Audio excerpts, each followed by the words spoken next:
નમસ્કાર દર્શક મિત્રો, આપ નિહાળ રહ્યા છો સાઈ ગ્રુપ મીડિયા હાઉસ દ્વારા સંચાલિત નવસારી લાઈવ અને ઝટપટ ન્યૂઝ.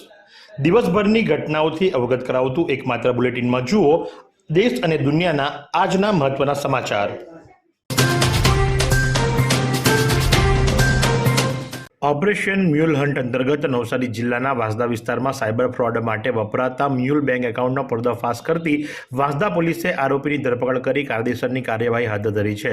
નાયબ મુખ્યમંત્રી હર્ષ સંઘવીના માર્ગદર્શન હેઠળ અને વિકાસ સહાય સુરત વિભાગના પોલીસ મહાનિરીક્ષક પ્રેમવીરસિંહ તથા નવસારી જિલ્લા અધિક્ષક રાહુલ પટેલની સૂચના અનુસાર વાંસદા પોલીસ ઇન્સ્પેક્ટર NM આહિરની આગેવાનીમાં તપાસ હાથ ધરવામાં આવી હતી. ભારત સરકારના I4C અને નવી દિલ્હી તરફથી પ્રાપ્ત થતી માહિતીના આધારે તપાસ દરમિયાન એક્સિસ બેંક અને SBI બેંકના મ્યુલ બેંક એકાઉન્ટો મળી આવ્યા હતા. છેલ્લા 3 વર્ષમાં આ એકાઉન્ટોની અંદર કુલ્લે 29,17,206 જેટલો ફ્રોડ ટ્રાન્ઝેક્શન થયેલું હોવાનું માનવામાં આવ્યું હતું અને જેની અંદર અમિતભાઈ રાયુભાઈ ધુલુમ કે જે 26 વર્ષીય છે અને મજૂરી કરે છે અને ખાટા આંબા ચારમોડી ફળિયા તાલુકો વાંસદા જિલ્લા નવસારીના રહેવાસી છે એને ઝડપી પાડવામાં આવ્યો છે.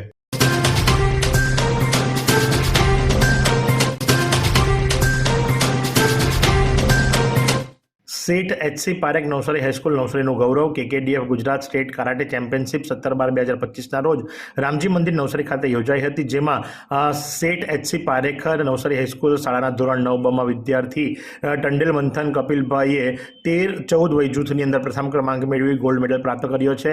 11 વિદ્યાર્થી પટેલ વત્સલ સતીશભાઈએ વય જૂથ 16-17માં દ્વિતીય ક્રમ સિલ્વર મેડલ પ્રાપ્ત કર્યો છે અને 11 જ વિદ્યાર્થી જસ તરુણભાઈ ડિમ્મરે વય જૂથ 16-17માં તૃતીય ક્રમ મેળવી બ્રોન્ઝ મેડલ પ્રાપ્ત કર્યો છે.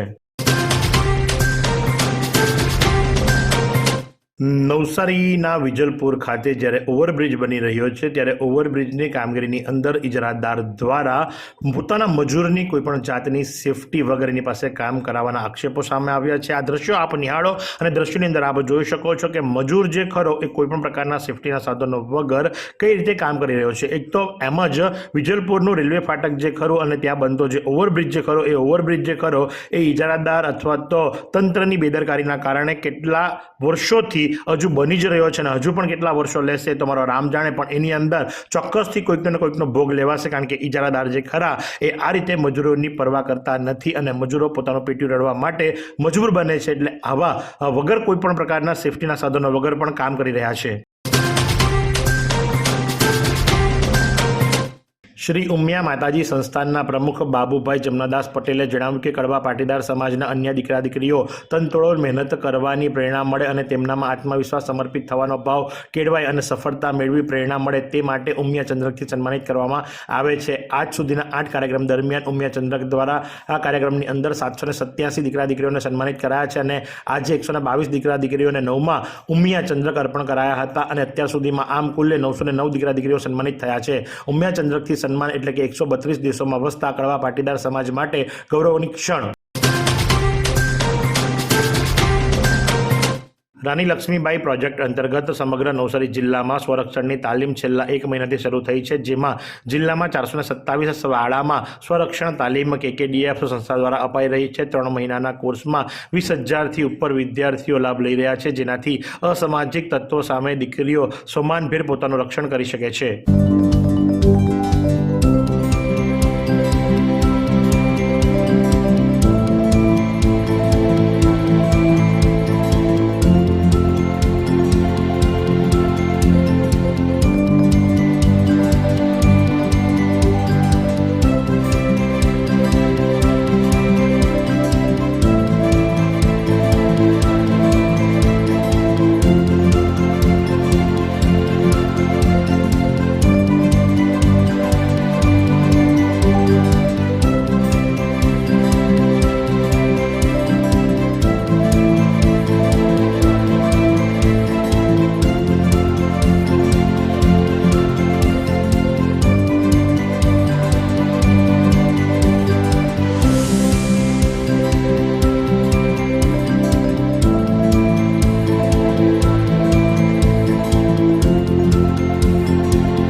વાંસદા તાલુકામાં ગેરકાયદેસર ધર્માંતરણ સામે આદિવાસી સમાજનો ઉગ્ર રોષ. તાત્કાલિક કાર્યવાહી નહીં થાય તો આંદોલન અનિવાર્ય. વાંસદા તાલુકામાં ધર્મ પ્રચારના નામે આદિવાસી સમાજની ઓળખ, પરંપરા અને આસ્થા ઉપર ખુલ્લેઆમ હુમલો કરવામાં આવી રહ્યો હોવાના ગંભીર આક્ષેપો સામે આવ્યા છે. કેટલાક તત્વો દ્વારા ચાલતા ભ્રામક પ્રચાર અને દબાણ દ્વારા આદિવાસી સમાજને તેમના મૂળ ધર્મથી વિમુખ કરવાની ગુનાસ્પદ કોશિશ ચાલી રહી છે, જેને લઈને સમગ્ર તાલુકામાં ભારે રોષ ફાટી નીકળ્યો છે. આદિવાસી સમાજના આગેવાનોએ સ્પષ્ટ શબ્દોમાં જણાવ્યું છે કે આ પ્રવૃત્તિ માત્ર ગેરકાયદેસર નથી, પરંતુ આદિવાસી સમાજના અસ્તિત્વ ઉપર સીધો હુમલો પણ છે. વાંસદા વઘઈ સ્ટેટ હાઈવે પર કાયદાના લીરેલીરા સ્ટેટ હાઈવે ઓથોરિટીની રહેમનજર હેઠળ માસૂમ બાળમજૂરોનું શોષણ. ગુજરાતના માર્ગો પર સલામતી અને વિકાસના દાવાઓ વચ્ચે એક ચોંકાવનારી વાસ્તવિકતા સામે આવી છે. વાંસદાથી વઘઈને જોડતા સ્ટેટ હાઈવે પર રિપેરિંગ અને પેચવર્કની કામગીરીમાં નિર્લજ્જપણે બાળમજૂરોનો ઉપયોગ કરવામાં આવી રહ્યો હોય એવું લાગી રહ્યું છે. સ્ટેટ હાઈવે ઓથોરિટીની ઘોર બેદરકારી અને કોન્ટ્રાક્ટરની લાલચને કારણે માસૂમ બાળકોનું ભવિષ્ય ધૂળમાં રોડાઈ રહ્યું છે. પ્રાપ્ત વિગતો અનુસાર વાંસદા વઘઈ સ્ટેટ હાઈવે પર હાલમાં રોડ સમારકામ અને પેચવર્કની કામગીરી ચાલી રહી છે. આ કામગીરી દરમિયાન રસ્તા પર જામી ગયેલા ધૂળ અને ડસ્ટ સાફ કરવા માટે મશીન કે પુખ્ત મજૂરોને બદલે નાના બાળકોને કામે લગાડવામાં આવ્યા છે. નવસારીના સર્કિટ હાઉસ સામે આવેલા સ્વર્ગસ્થ મોરારજી દેસાઈની પ્રતિમા ઉપર કોઈ ટિખળખોર દ્વારા એક બેનર લગાવી દેવામાં આવ્યું. એડવર્ટાઇઝમેન્ટનું બેનર જે ખરું એ સ્વર્ગસ્થ મોરારજી દેસાઈના મુખની ઉપર લગાવવામાં આવ્યું. આ તો હવે સીસીટીવી કેમેરા ચેક કરવા પડશે અને જોવું પડશે કે કોઈક માનસિક સંતુલન ગુમાવી બેઠેલી વ્યક્તિ દ્વારા કરવામાં આવ્યું છે અથવા તો જાણી બૂજીને કોઈ ટિખળખોર દ્વારા સ્વર્ગસ્થ મોરારજી દેસાઈની પ્રતિમાને આ રીતે અપમાનિત કરવામાં આવી છે. કારણ કે જો ભારતના વડાપ્રધાન સ્વર્ગસ્થ મોરારજી દેસાઈની ઉપર આ રીતે કોઈક ટિખળખોર બેનર પોસ્ટર લગાવી જતું હોય તો તમે વિચાર કરી શકો છો કે હવે નવસારી શહેરની અંદર આવેલા આવા મહાન વિભૂતિઓની પ્રતિમા કેટલા ખતરામાં છે. જો આજના હવામાનની વાત કરવામાં આવે તો આજનું મહત્તમ તાપમાન 31.5 ડિગ્રી સેન્ટીગ્રેડ તો લઘુત્તમ તાપમાન 16.9 ડિગ્રી સેન્ટીગ્રેડ નોંધવા પામ્યું હતું. ભેજની વાત કરીએ તો સવાર દરમિયાન હવામાં ભેજનું પ્રમાણ 96% અને સાંજ દરમિયાન 31% નોંધવા પામ્યું હતું. પવનની ગતિની જો વાત કરવામાં આવે તો 2 કિલોમીટર પ્રતિ કલાકની ઝડપથી પવન ફૂંકાઈ રહ્યો હતો. ભારતીય બહુજન હિતાય સંઘ દ્વારા આજરોજ કલેક્ટરને આવેદનપત્ર આપવામાં આવ્યું, જેનો મુખ્ય વિષય હતો આદિવાસી સમુદાય ઉપર થતા હુમલા અને હત્યા રોકવા અને વિસ્થાપિત ન કરવા બાબતે, જેની અંદર ન માત્ર નવસારીના ડાભેલ ગામનો કિસ્સો લેવામાં આવ્યો પણ સાથે જ વાત જો કરવામાં આવે તો અંબાજી પાસે જે આદિવાસીઓને ફોરેસ્ટવાળા અને પોલીસવાળા દ્વારા જે દમન કરવામાં આવ્યો હતો એને પણ આવરી લેવામાં આવ્યું હતું. આ પ્રમાણે મોટી સંખ્યામાં કાર્યકર્તાઓ અને એડવોકેટ ઉપસ્થિત રહી અને કલેક્ટરને આવેદનપત્ર આપ્યું હતું. આહવા ઔદ્યોગિક તાલીમ સંસ્થા ખાતે બહેનો માટે ક્રાફ્ટ વર્કશોપનું આયોજન. પ્રાંત અધિકારી કાજલ આંબલિયાના અધ્યક્ષસ્થાને વર્કશોપ યોજાઈ. આહવા આઈટીઆઈ અને લક્ષ્ય ચેરિટેબલ ટ્રસ્ટ અને ટ્રાઇબલ કોર્નર દ્વારા આયોજિત વર્કશોપમાં 55 બહેનોએ ભાગ લીધો. ડાંગ જિલ્લાના આહવા ઔદ્યોગિક તાલીમ સંસ્થાન ખાતે પ્રાંત અધિકારી કાજલ આંબલિયાના અધ્યક્ષસ્થાને આહવા આઈટીઆઈ અને લક્ષ્ય ચેરિટેબલ ટ્રસ્ટ અને ટ્રાઇબલ કોર્નરના સંયુક્ત ઉપક્રમે આયોજિત વર્કશોપમાં શુભારંભ કરવામાં આવ્યો. આ પ્રસંગે પ્રાંત અધિકારી કાજલ આંબલિયાએ જણાવ્યું કે વડાપ્રધાન નરેન્દ્ર મોદી દ્વારા સ્વદેશી અને વોકલ ફોર લોકલ અભિયાનને વેગ આપવામાં આવ્યો છે, જેનો મુખ્ય ઉદ્દેશ્ય મહિલાઓને આર્થિક રીતે પગભર બનાવવાનો છે. શું તમે શરીરના સાંધાના દુખાવાથી પીડાઈ રહ્યા છો કે પછી તમે કોઈ સ્પોર્ટ્સ ઇન્જરીથી પીડાઈ રહ્યા છો? લકવાની બીમારી બાદની પીડા સહન કરી રહ્યા છો? શું તમને સ્પાઇનલ પ્રોબ્લેમ છે? તો આ તમામ દુખાવાને હવે બાય બાય કરી દો, કારણ કે માસ્ટર ડિગ્રી ધરાવતા ખૂબ જ અનુભવી ફિઝિયોથેરાપિસ્ટ ડૉક્ટર અમિત પટેલ પાસે તમે આ તમામ સમસ્યાઓનું સચોટ નિદાન કરાવી ફરીથી નોર્મલ જિંદગી જીવી શકો છો. તો સરનામું નોંધી લો. Comprehensive care centre, DD street, library પાસે, અનુરાગ સારીઝની લાઇનમાં, નવસારી. ડાંગ પોલીસ એક્શન મોડમાં નાતાલ અને 31 ડિસેમ્બરને લઈ સરહદીય વિસ્તારોમાં ચુસ્ત બંદોબસ્ત, ડ્રિંક એન્ડ ડ્રાઈવ સામે કડક કાર્યવાહી.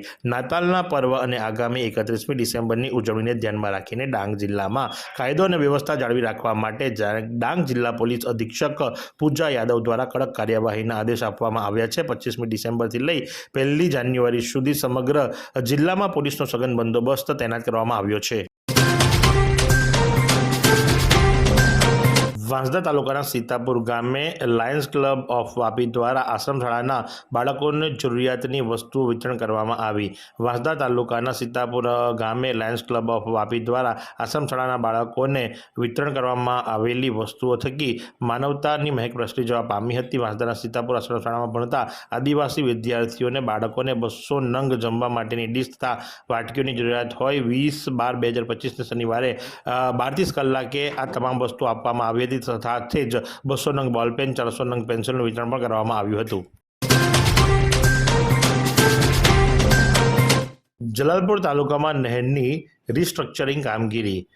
તાલુકાના 6 ગામોમાં મુખ્ય માર્ગો પર 50 દિવસ સુધી બંધ રહેશે. જલાલપુર તાલુકાના મોરલી પંથકમાંથી પસાર થતી નહેરની રિકન્સ્ટ્રક્શનની કામગીરી સિંચાઈ વિભાગ દ્વારા હાથ ધરવામાં આવી છે, જેને લઈ તાલુકાના મોરલી પંથકના 6 જેટલા ગામોના મુખ્ય માર્ગો આગામી 50 દિવસ સુધી વાહન વ્યવહાર માટે બંધ રહેશે. નર્મદા જળ સંપત્તિ અને કલ્પસર વિભાગ વેસમા દ્વારા આ નિર્ણય અંગે વેસમા સિંચાઈ પેટા વિભાગ થકી મોરલી પંથકના છીણમ, મરોલી, મહુવર, ધામણ, ચોખડ અને ડાભીલ સહિત 6 ગ્રામ પંચાયતના સરપંચોને આ અંગેની જાણકારી આપી દેવામાં આવી છે. ડાભીલમાં યુવાનને માર મારી હત્યા નિપજાવવાના પ્રકરણમાં હત્યાની કલમ ઉમેરાઈ. આદિવાસી યુવાન પર હુમલો કરી ઢોર માર મારતા સારવાર દરમિયાન મોત નીપજ્યું હતું. મુખ્ય આરોપી ઝડપાયો. જલાલપુર તાલુકાના ડાભીલ ગામે એક આદિવાસી યુવાન પર હુમલો કરી તેને પરિવારની નજર સામે જ ઢોર માર મારી ઈજા પહોંચાડતા પીડિતનું સારવાર દરમિયાન મોત નીપજ્યું હતું. મૃતક યુવાનના પીએમ બાદ પોલીસે આ પ્રકરણમાં હુમલાખોરો વિરુદ્ધ હત્યાની કલમ ઉમેરી આ પ્રકરણમાં પોલીસે મુખ્ય આરોપીની પણ ધરપકડ કરી લીધી છે. फालूदा मिक्स की इतनी सारी वैरायटीज रिफ्रेश के पास है. अगर आपको भी चाहिए रिफ्रेश के फालूदा मिक्स की इतनी सारी वैरायटीज, तो फिर सर्च करो, क्लिक करो, लाइफ को रिफ्रेश करो.